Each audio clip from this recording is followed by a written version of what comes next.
Ouais, non, il se laisse pas faire du tout. Non, non. Il croit peut-être qu'il est. Non. Voilà, il y a le feu dans une voiture. Il y a le feu dans une voiture. C'est la voiture de Tony Villander. Oui. C'est Villander comme il a dit forcément. Ouais. Sur la voiture de Tony Villander. Incroyable. Incroyable. Mais qu'est-ce qui se passe dans cette course ici à Sao Paulo? Allons chercher la Ferrari, s'il vous plaît, parce que c'est l'image évidemment choc là actuellement. Est-ce qu'elle va exploser d'un coup? Ah oui, pratiquement. Hein. Mais c'est incroyable, on en a... Ah oui, bah voilà. Ouais, non, fallait vite Bien sortir. sûr, Tony Villander qui plonge de l'autre côté du rail. Attention parce que les réservoirs ne sont peut-être pas très loin. Est-ce qu'il y a quelqu'un au moins pour venir éteindre l'incendie? Oui, mais enfin s'approcher d'une voiture comme ça qui prend feu, c'est pas évident non plus, Patrick. Mais enfin oui, je te dis pas. Bon, enfin, il y a des pompiers normalement. Très rare de voir une voiture. Oui, non, mais je suis d'accord, bien sûr. Mais que s'est-il passé pour la voiture de Tony Villander? Est-ce qu'il n'y a pas eu comme ça quelque chose qui a... Ouais, la deuxième neutralisation, bien évidemment. 10 minutes après la relance. Oui, puis là aussi, ça peut durer un petit moment.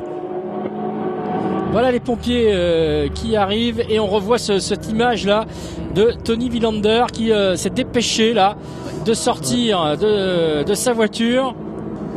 À vouloir aller trop vite, il perd du temps. Ouais. Mais oui, il y a un petit moment de panique là pour Villander qui commençait peut-être à avoir aussi très très chaud et voire même des brûlures. Est-ce que sur le passage sur la bordure, est-ce qu'il peut y avoir un élément du circuit de carburant, parce que pour que ça prenne comme ça aussi vite, quand même, de l'huile qui prendrait feu comme ça, ou plus du carburant quand même? Ça a pris feu d'un coup. Ça a pris feu vraiment d'un coup.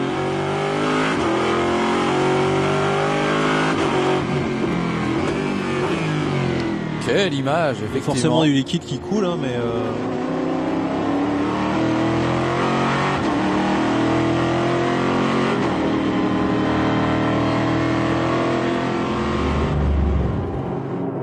et en plus, il a vraiment fallu que son équipe lui dise, parce qu'au départ, il ne doit pas forcément s'en rendre compte. Ouais, il a mis quelques hectomètres avant de vraiment s'arrêter.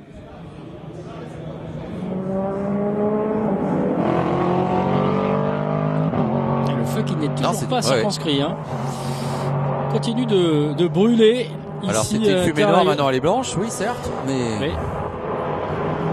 Il y a donc un pape de côté de la discipline.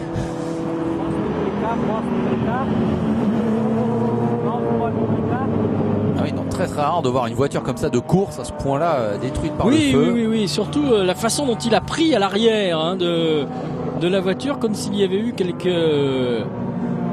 un élément qui avait carrément lâché, soit dans le circuit d'huile, soit dans le circuit de carburant, quelque chose.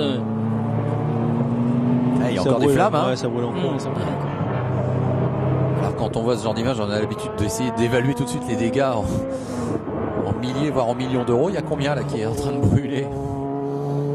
Il y a une voiture complète. Oui. Une voiture de course de la marque Ferrari.